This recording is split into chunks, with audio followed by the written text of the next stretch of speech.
እና መስለም ፈልጌ ነበር። እሺ እና ስለ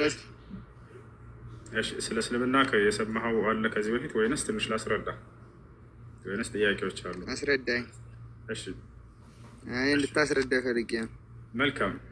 ኢስላም ብሎ ማለት አምላክ በነቢያት በኩል ለሰዎች ሁሉ የደነገገው ብቸኛው መለኮታዊ ሃይማኖት ነው። እንግዲህ አምላክ አንድ ሃይማኖትን ነው ነቢያትን ሁሉ ያዘዛቸው፣ ሁለት ሶስት አይደለም።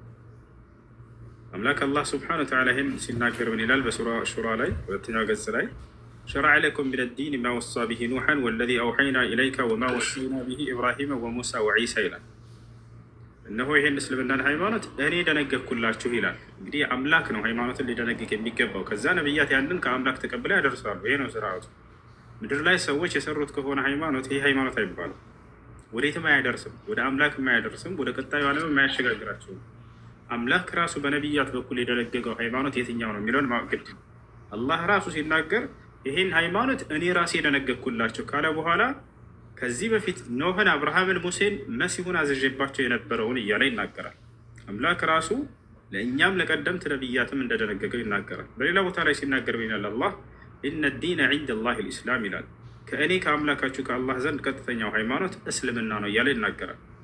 በሌላ ቦታ ላይ ምን ይላል አላህ ወረዲቱ ለኩም ልኢስላም ዲና ይላል። ከሃይማኖትም ሁሉ እስልምናን ብቻ ነው የወደድኩላቸው እያለ ይናገራል። በሌላ ቦታ ላይ ወላ ተሞቱነ ኢላ ወአንቱም ሙስሊሙን ይለናል። አደራ ሙስሊሞች ሆናችሁ እንጂ እንዳትሞቱ እያለ ይናገረናል። በሌላ ቦታ ላይ ከእስልምና ውጭ ሌላን ሃይማኖት የተከተለ ሰው በቀጣዩ ዓለም ከከሳሪዎቹ ነው የሚሆነው እያለ ይነግረናል።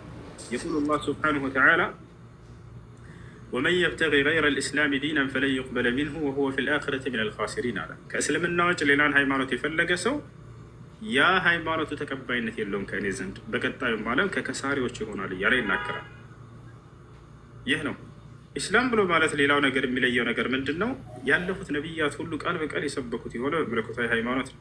ለምሳሌ ኖህን ብንወስድ ምን ይላል? ወኡሚርቱ አን አኩነ ሚነል ሙስሊሚን ይላል። እኔ ከሙስሊሞች እንደሆን ታዘዝኩኝ ይላል። ዮሴፍ ምን አለ? ተወፈኒ ሙስሊመን ይላል። አደራ አምላክ የአላህ ሙስሊም አድርገህ ግደለኝ ይላል። ሙሴ ምን አለ? ወቃለ ሙሳ ሊቀውሚሂ ኢንኩንቱም አመንቱም ቢላሂ ፈዐለይሂ ተወከሉ ኢንኩንቱም ሙስሊሚን፣ ህዝቦቼ ሆይ በአንድ አላህ የምታምኑ እንደሆናችሁና ሙስሊሞች እንደሆናችሁ በእርሱ ላይ ተመኩ አላቸው እያለ ይናገራል። ይህ ነው ሐዋርያቶች የነቢያት ተከታይ ምን ይላሉ? ወሽሀድ ቢአንና ሙስሊሙን ይላሉ። እኛ ሙስሊሞች መሆናችንን መስክር እያሉ ይናገራሉ። ስለዚህ አምላክ ራሱ የደነገገው ነቢያትን ሁሉ ያዘዘበት፣ ነቢያት የሰበኩት፣ የነቢያት ተከታይ አምነው ተቀብለው የኖሩበት ብቸኛ መለኮታዊ ሃይማኖት ኢስላም እንደሆነ ያረጋግጣል። እሱ ሰላም አለይኩም። ወአለይኩም ሰላም ወረሕመቱላሂ ወበረካቱ። ሁለት ጥያቄ ነበረኝ። አንደኛው ሰላተል ጀናዛና ኢድ ጊዜ አሰጋገድ ኢማሙ አላሁ አክበር እያለ እጁን እያነሳ ይደጋግማል። እኛም ከኢማሙ ጋር አብረን ነው እጃችንን አንስተን አላሁ አክበር የምንለው ወይስ እጃችንን እዛው ደረታችን ላይ እንደተቀመጠ ነው የምንሰግደው? እጃችሁን ታነሳላችሁ። ቃለ ነቢዩ ሰለላሁ ዐለይሂ ወሰለም ኢነማ ጁዒለ ልኢማም ሊዩእተመ ቢሂ፣ ኢማም መሪ የተደረገው ልትመሩበት ዘንድ ነው ብለዋል ነቢያችን ሰለላሁ ዐለይሂ ወሰለም። ስለዚህ ፈኢዛ ረከዐ ፈርከዑ ወኢዛ ሰጀደ ፈስጅዱ አሉ። በናሙናነት ያክል ሁለቱን ተግባር ገለጹ። ሩኩዕ ሲያደርግ አብራቸው ታድርጉ፣ ስጁድ ሲያደርግ አብራቸው ስጁድ አድርጉ አሉ። ከዚህም የምንረዳው ኢማሙ ያደረገውን ነቢ ሰለላሁ ዐለይሂ ወሰለም የሰሩትን ሲያደርግ ጊዜ እንከተለዋለን። እሺና እጅን ሲያነሳ ጊዜ ታነሳላችሁ እናንተ። ከሱ ጋር እጃችንን በኢድና በሰላት ጀናዛ እጃችን ከኢማሙ ጋር ይሄዳል ማለት ነው። የሁለተኛው ጥያቄ ደግሞ ሂጃብ አደራረግ ላይ አሁን በተለያየ ቦታ ለምሳሌ እኔ የምኖርበት አካባቢ ላይ ሂጃብ ፊታቸውን ሸፍኖ ከነ ምንም ሳያሳዩ የሚለብሱ አሉ እና በድንገት ሰው ሲያዩ ራሱ እየሮጡ ወደ ቤት የሚገቡበት ሁኔታዎች እና ይሄ እንዴት ይታያል? ሂጃብ ከፊታችን ሙሉ መሸፈን ግዴታ ነው ወይስ ሱና ነው? ይህንን እንድታስረዳኝ ነበር። እሺ በዑለሞች መካከል ኺላፍ ቢኖርም ትክክለኛ ዋጅብ ነው የሚለው ነው። ትክክለኛ ዋጅብ ነው የሚለው ነው። እሺ አላህ በቁርአን ላይ ያዘውታል። ነብዩ ሰለላሁ ዐለይሂ ወሰለም ሐዲስ ላይ ያዘውታል። ሰለላሁ ዐለይሂ ወሰለም ሚስቶች ያደርጉት እንደነበር ገልጿል። ልክ እንዲሁ የነብዩ ሰለላሁ ዐለይሂ ወሰለም ሰሃቦች በዚያ ነው የተረዱት። ፊትን በመሸፈን የሚለውን አላህ በቁርአን ላይ ሲናገር ይላል ያ አዩሃ ነቢይ ቁል ሊአዝዋጅከ ወበናቲከ ወኒሳኢ ልሙእሚኒነ ዐለይሂነ ሚን ጀላቢቢሂን ይላል። እንዴት አድርገስ ልጆች አላህ ምን አለ? አንተ ነቢይ ሆይ ሚስቶችህን፣ ሴት ልጆችህን፣ ምእመናት ሴቶችን በሙሉ ሰውነታቸው ላይ ጅልባባቸውን ይለቁ ዘንድ እዘዛቸው ይላል። እንግዲህ ከአላህ ስብሐነ ወተዓላ ዘንድ የመጣ ትእዛዝ ነው። ዑለሞች ይህን እንደ ግዴታ እንደሚያሳይ ተናግረዋል። ሼክ አብዱልዓዚዝ እብን ባዝ፣ እብን ዑሰይሚን፣ ሷሊሕ አልፈውዛን እነዚህ ታላላቅ ዑለሞች በዚህ ጊዜ ያሉት እነሱ ግዴታ እንደሆነ ተናግረዋል። ቀደምቶችም እንደዛ ነው። እንደ አጠቃላይ አላህ አዞበታል። ወኢዛ ሰአልቱሙሁነ መታዕን ፈስአሉሁነ ሚን ወራኢ ሒጃብ ይላል። ሴቶችን የሆነ ነገር መጠየቅ ብትፈልጉ ከሒጃብ በስተጀርባ ወይም ከግርዶሽ በስተጀርባ ጠይቋቸው ይላል። ያ ማለት ማየት እንደማይቻል ይገልጽልናል ሒጃብ። ወላ ዩብዲነ ዚነተሁነ ኢላ ሊቡዑለቲሂነ ይላል። ሴት ልጅ የውበት መገለጫዋን ለባሏ እንጂ እንዳታሳይ ይላል። የአላህ ስብሐነሁ ወተዓላ ትእዛዝ ነው። አው አባኢሂነ ወይንም አባቷ፣ አው አባኢ ቡዑለቲሂን ወይንም የባሏ አባት፣ አው አብናኢሂነ ወይንም ወንድ ልጆቿ፣ አው ኢኽዋኒሂነ ወይንም ወንድሞቿ፣ አው በኒ ኢኽዋኒሂነ ወይንም የወንድሞቿ ወንድ ልጆች፣ አው በኒ አኽዋቲሂነ ወይንም የእህቶቿ ወንድ ልጆች እያለ እነዚህን ብቻ ይዘረዝራቸዋል። እነዚህ ብቻ እንጂ የውበት መገለጫዋን ሌላ ሰው እንዳያይ ማለቱ ከሌላ ሰው መሸፈን እንዳለባት ያሳያል አንቀጹ። ወሊየድሪብነ ቢኹሙሪሂነ ዐላ ጁዩቢሂነ ይላል። አብዱላህ ብን ዓባስ ይህን እንዲሁም ሌሎችም የቁርአን አንቀጾች በዚህ ጉዳይ የመጡትን ሲተረጉም በተግባር ፈአኸዘ ጠረፍ ሪዳኢሂ ወገጣ ብሂ ወጅሀሁ ይላል። የጋቢውን ጫፍ እንደዚህ አመጣና አብዱላህ ብን ዓባስ ይህ ማለት እንዲህ ነው ብሎ ፊቱን ሸፈነበት ይላሉ። ስለዚህ ፊትን መሸፈንን ተርጉሞታል እሱ።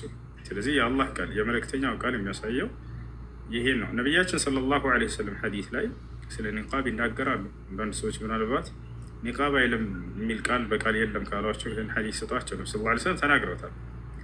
ላ ተተነቀብ ልመርአ ወላ ተልበስ ልቀፋዘይን ፊ ልኢሕራም አሉ። ሴት ልጅ ሐጅና ዑምራ ልታደርግ በኢሕራም ላይ ሳለች አደራ ኒቃብንና ጓንትን እንዳትለብስ አሉ። አያቸው በሐጅና በዑምራ ጊዜ እንዳትለብስ ብለው መከልከላቸው ከዚያ ውጭ ማዘዛቸውን ያሳያል ሐዲሱ ማለት ነው። እዛቸዋል። ስለዚህ ኒቃብን ቃል በቃል ጠቅሰውታል። ሌላው የነቢያችን ሰለላሁ ዐለይሂ ወሰለም ሚስት የሆነችው እናታችን አይሻ እሷ ነች። ከነቢያችን ሰለላሁ ዐለይሂ ወሰለም ጋር ተቀምጠን ትላለች ባዕድ ወንዶች ነጋዴዎች ከሩቅ ሀገር በእኛ አካባቢ በሚያልፉ ጊዜ ፈኢዛ ሐዘውና ካነ ሩክባን የእቱና ልትጃራ ነጋዴዎች ለንግድ ይመጡ ነበር ወደ እኛ ሀገር አለች። ፈኢዛ ሐዘውና ወደ እኛ በተቅጣጩም እና ወደ እኛ በተስተካከሉ በዞሩም ጊዜ አለች ነስድሉ አልሊባስ አለዚ ረፈዕናሁ ኢላ ሩኡሲና ዐላ ውጁሂና ከማ ቃለት ረዲየላሁ ዐንሃ ምን አለች? እነዚህ ባዕድ ወንዶች ወደ እኛ በሚቅጣጩና በእኛ ፊት በሚደርሱ ጊዜ ወደ ላይ አንስተ ነው የነበረው ልብሳችን ወደ ታች በማውረድ ፊታችንን እንሸፍንበት ነበር አለች። እና ከዚህ የምንረዳው ኒቃብን መመልበስን ነው።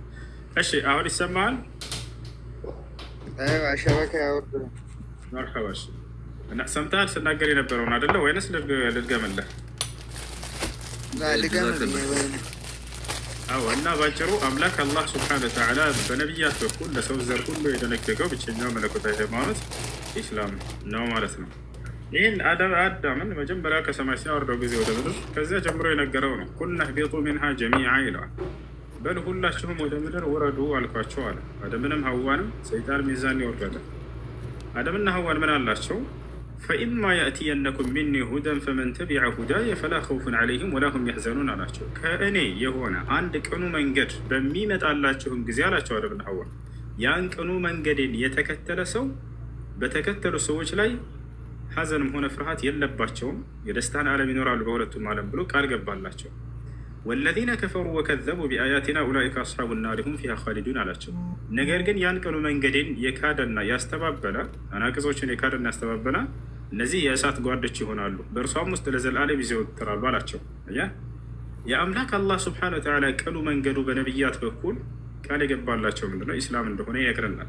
ስለዚህ አዳምና ሔዋንንም የመጀመሪያዎቹን ሰዎች ጀምሮ አምላክ አላህ ስብሐነሁ ወተዓላ እስከ መጨረሻው ዘመን ድረስ ነቢይ ድረስ እስከ ነቢ ሰለላሁ ዐለይሂ ወሰለም ድረስ ይሄንን ቅኑ መንገድ ሲሰጣቸው ነበረ፣ ኢስላምን ማለት ነው። ቃል በቃል ሲናገር ቢላል እነ ዲነ ዒንደ ላሂ ልኢስላም ይላል። ከእኔ ዘንድ ቀጥተኛው ሃይማኖት እስልምና ነው እያለ ይናገራል።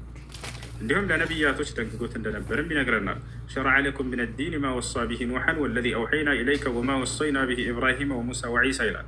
እነሆ ይህን እስልምናን ሃይማኖት ደነገግኩላችሁ ከዚህ በፊት ኖህን፣ አብርሃምን፣ ሙሴን፣ መሲሁን አዝዤባቸው የነበረውን ሃይማኖት እያለ ይናገራል ማለት ነው። ይሄ ነው ኢስላም ማለት። የእስልምና አስተምህሮ የመጀመሪያው ትእዛዙ ምንድን ነው ከተባለ አምላክን በብቸኝነት መገዛት ነው። በእርሱ ላይ ቅንጣትን አለማጋራት። ያ አምላክ አንድ ብቻ ነው። በአንድነቱ ላይ ሁለትነት ሶስትነት የለበትም በፍጹም። ያ አምላክ አምላክ ብቻ ነው፣ መለኮት ብቻ ነው። በመለኮትነቱ ላይ ሰውነት የለበትም። አምላክም ነው ሰውም ነው ብለህ የምትገልጸው አይደለም። ያ አምላክ ጌታ ብቻ ነው፣ በጌትነቱ ላይ ባርነት የለበትም። ያ አምላክ እውቀቱ የተገደበ አይደለም፣ ስለሆነ ነገር አውቆ ስለሆነ ነገር የማያውቅ አይደለም። ያ አምላክ ሁሉን ነገር በማድረግ ላይ ቻይ ነኝ የሚል ነው። ኢነላሀ ዐላ ኩሊ ሸይን ቀዲር፣ እኔ ከራሴ አንዳች ላደርግ አይቻለኝም የሚል አይደለም። ዛል አይደለ? ያ አምላክ ኃያል ነው፣ በኃያልነቱ ላይ ተሸናፊነት የለበትም። ያ አምላክ ዘላለማዊ ህያው ነው፣ በህያውነቱ ላይ ለቅጽበት እንኳን አይሞትም። ስለ እኔ ኃጢአት ብሎ አምላክ ሞተልኝ ብሎ ሂሳብ የለም። መሞት የአምላክ ባህሪ አይደለም በፍጹም። ዛል አይደለ? ይህ ነው እና ነቢያቶች ይህን አምላክ እንድናመልክ ሁላቸውም ሰብከዋል። ለምሳሌ መሲሁን ብንወስድ ምን ይላል? ወኢነላሀ ረቢ ወረብኩም ፈዕቡዱሁ ሀዛ ሲራጡ ሙስተቂም ይላል። የእኔም የእናንተም ጌታ አላህ ነው፣ እርሱም በብቸኝነት ተገዙት፣ ይህ ነው ቀጥተኛው መንገድ ይላቸው ነበር። ልክ እንዲሁ ሙሴ ምን አለ? ኢነማ ኢላሁኩም ላህ ላኢላሃ ኢላሁ ወሲዐ ኩለ ሸይን ዒልማ ይላል። አምላካቸው እርሱ አላህ ብቻ ነው፣ ከእርሱ በስተቀር ሌላ ማንም አምላክ የላቸውም፣ እውቀቱም ሁሉን ቦታ ያካበበና የሰፋ ሆነ እያለ ይናገራል። ልክ እንዲሁ ኢብራሂም ዓለይሂ ሰላም ወይም አብርሃም ምን ይላል?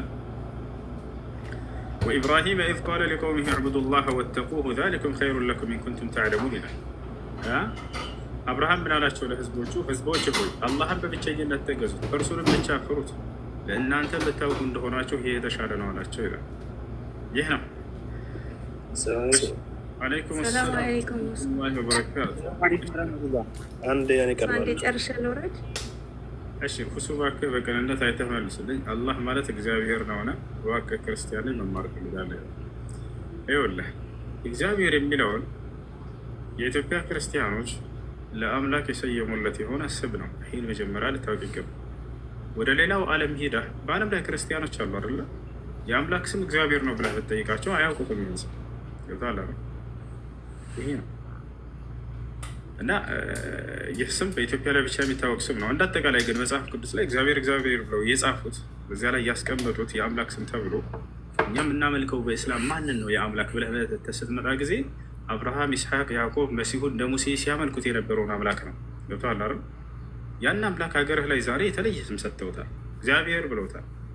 ገብቶሃል አይደል? ይህን ስም እነዚህ ሰዎች ማስቀመጣቸው ስህተት ነው እንጂ እኛ የምናመልከው ማንን ነው ከተባለ መጽሐፍ ቅዱስ ላይ ለምሳሌ የአብርሃም አምላክ፣ የኢስሐቅ፣ የያዕቆብ አምላክ እያለ ተቀምጧል አይደለ?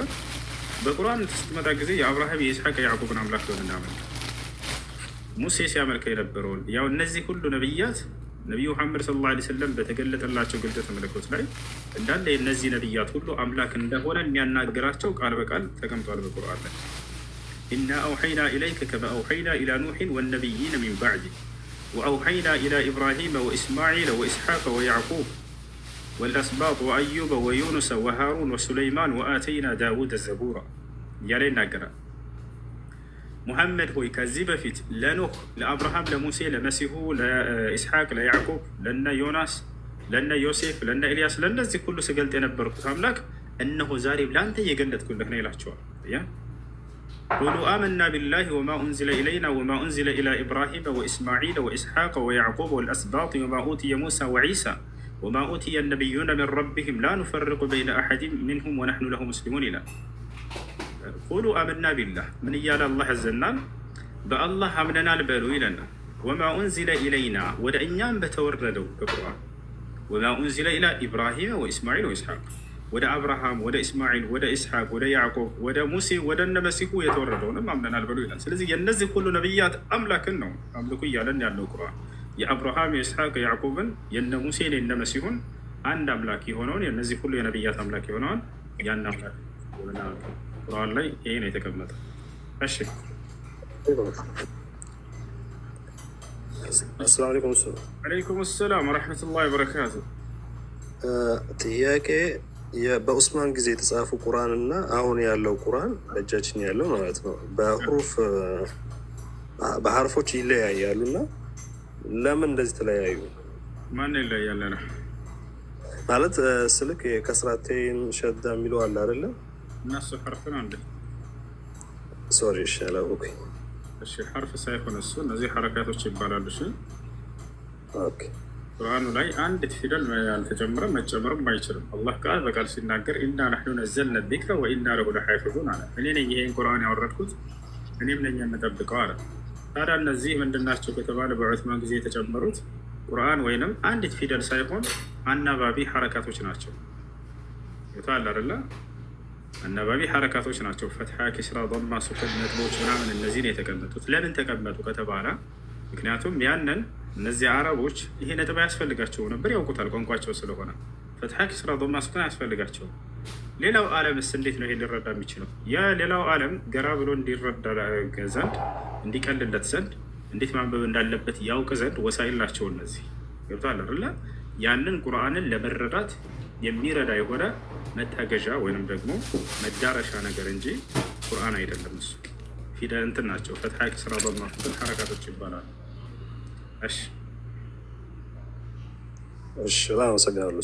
ሌላኛው ሰሒህ ሙስሊም ላይ ያለው 2773 ላይ ነቢ መሐመድ ዓለይሂ ሰላም ከመቃብር አንዱን አውጥቶ ምራቅ አፉ ላይ አርግቷል እና የሚለው ላይ ሐዲሱን ካስታወስከ ሰሒህ ሙስሊም 2773 ሰሒሁ ሙስሊም እሺ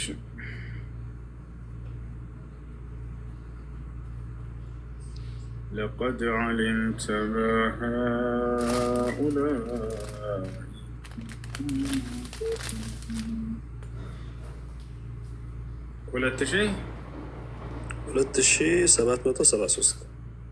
2773 ነው። مرحبا 2773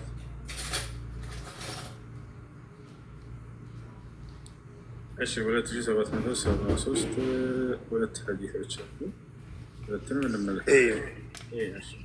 حدثنا أبو بكر بن أبي شيبة وزهير بن حرب وأحمد بن عبده الضبي واللفظ لابن أبي شيبة قال ابن عبده أخبرنا وقال الآخران حدثنا سفيان بن عيينة عن عمرو أنه سمع جابرا يقول أتى النبي صلى الله عليه وسلم قبر عبد الله بن أبي فأخرجه من قبره فوضعه على ركبتيه ونفث عليه برقه وألبسه قميصه الله أعلم.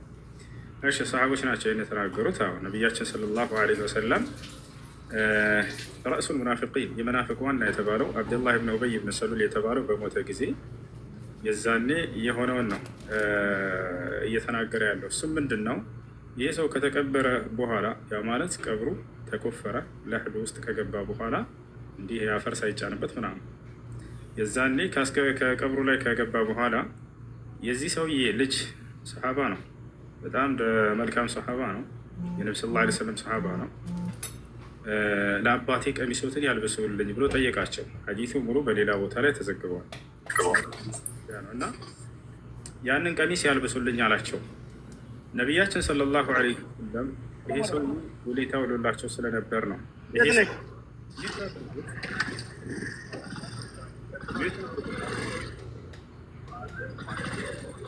ሰፈር ነው። አድሚኖች ሰው አስገብታቸው የሚረብሽ ቦታ ከሆነ አስወጡት። እሺ እና ይህ ሰው በሞተ ጊዜ አብደላህ ብን ኡበይ ብን ሰሉል አንቱ የአላህ መልእክተኛ ሆይ ልብሶትን ያልብሱልኝ አላቸው። ለዚህ ሰው ነቢያችን ሰለላሁ ዐለይሂ ወሰለም ይህን እሺ አሉት። ይህን ሰሃባ እሺ አሉት ነቢያችን ሰለላሁ ዐለይሂ ወሰለም። ይሄ ሰውዬ ለነቢያችን ሰለላሁ ዐለይሂ ወሰለም ውለታ ውሎ ነበር። ውለታ ምንድን ነው ከተባለ የነቢያችን ሰለላሁ ዐለይሂ ወሰለም አጎት አባስ በሞተ ጊዜ ማነው ይቅርታ በተማረከ ጊዜ እንደዚህ ልብሱ በጣም ማነው ሰውነቱ በጣም ረጅም ነበር። ለሱ የሚሆን ልብስ አልተገኘለትም ነበር። የዛኔ ለሱ የሚሆንን ልብስ ረድቷል። ይሄ ሰውዬ ሰጥቷል። ቁመታቸው በጣም ተመሳሳይ ስለነበር ማለት ነው። እና የዛኔ ይሄንን ስላደረገ ነቢ ሰለላሁ ዐለይሂ ወሰለም ደግሞ ለአጎታቸው ውለታ ስለዋለላቸው እሺ አሉት። እና ይህን ሰሃባ ምን አደረጉ? የእሳቸውን አንዱን ልብሳቸውን ሁለት ልብሶችን ለብሰው ነበር። አንዱን ልብሳቸውን አውልቀው ለዚህ ሰውዬ አለበሱለት። ያውና ምን ይላል?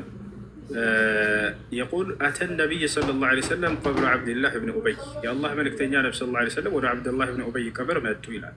ፈአኽረጀሁ አወጡት ከእርሱ ሚን ቀብሪሂ ከቀብር አወጡትና ፈወضዐሁ ዐላ ሩክበተይሂ በጉልበታቸው አስቀመጡት። ወነፈተ ዐለይሂ ሚን ሪቅሂ ከምራቃቸውም እትፋሉበት ይላል።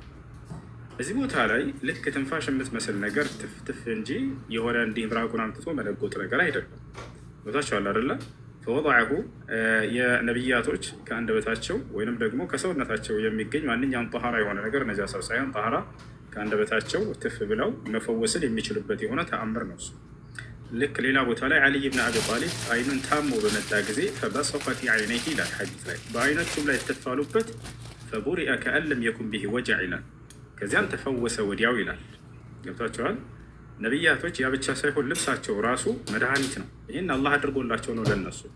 ዩሱፍ ዓለይሂ ሰላም በቀሚሱ የአባቱን አይን እንደመለሰ ታውቃላችሁ።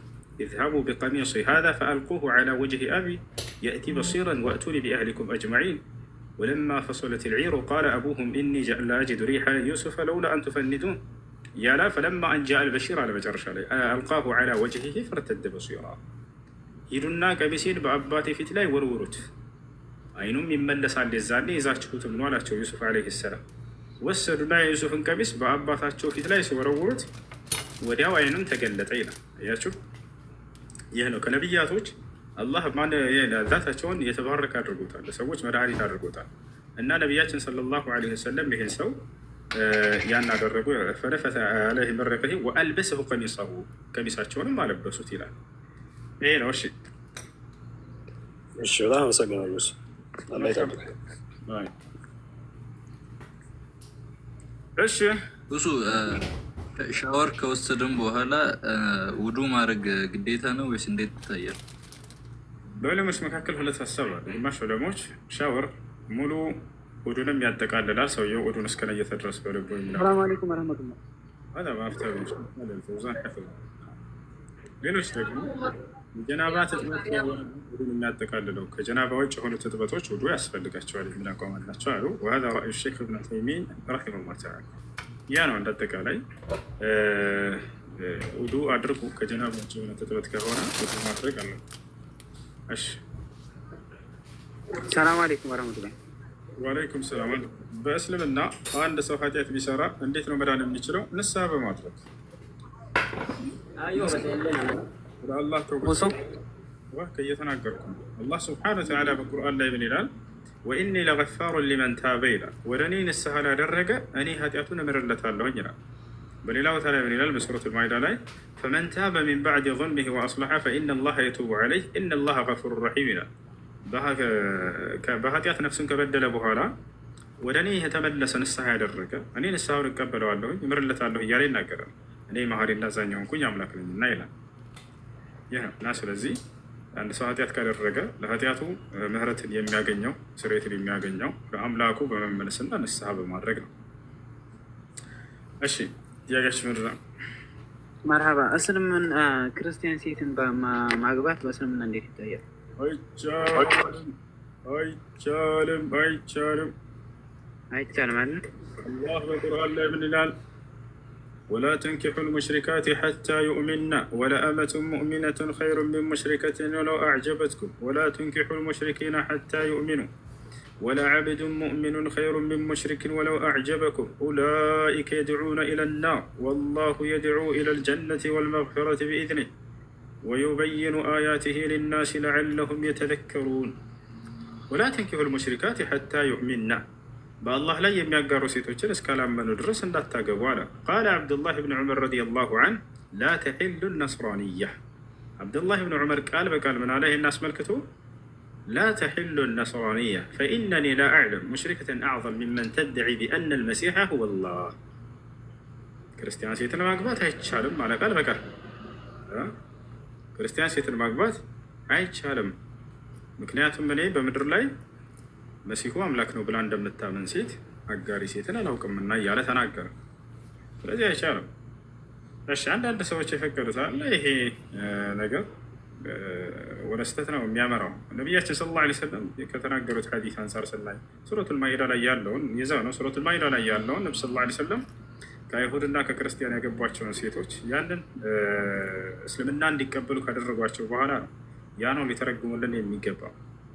ስለዚህ ኢስላምን እንድትቀበል ካደረጋትና ወደ ኢስላም ከመጣች የዛኔ ማግባት ይቻላል። ከዚያ ውጭ ግን ማግባት ይቻላል የሚለው አያስገድም። እስልምና ከተቀበለች ይቻላል፣ ችግር የለም። ነቢያችን ሰለላሁ ዐለይሂ ወሰለም ከአይሁድ ከክርስቲያን አግብተዋል። ነገር ግን እስልምና እንዲቀበሉ ካደረጓቸው በኋላ ነው። ሶፊያ ብንት ሑየይ የአይሁድ ሴት ነበረች። ምን ብለው ያቀረቡላት? ሳያገቧት በፊት እክታሪ አሏት፣ ምረጪ። ኢን እክተርቲ ልእስላም አምሰክቱኪ ሊነፍሲ ወኢን እክተርቲ ልየሁድያ አልሐቅቱኪ ቢአህሊኪ። ምረጪ አሏት። እስልምናን ከመረጥሽ አገባሻለሁ፣ አይ እኔ አይሁድነቴን እንደምመርጠው ካልሽ ግን አላገባሽም፣ ወደ ቤተሰቦችሽ በሰላም እልክሻለሁ አሏት። በተማረቀች ጊዜ ማለት ነው።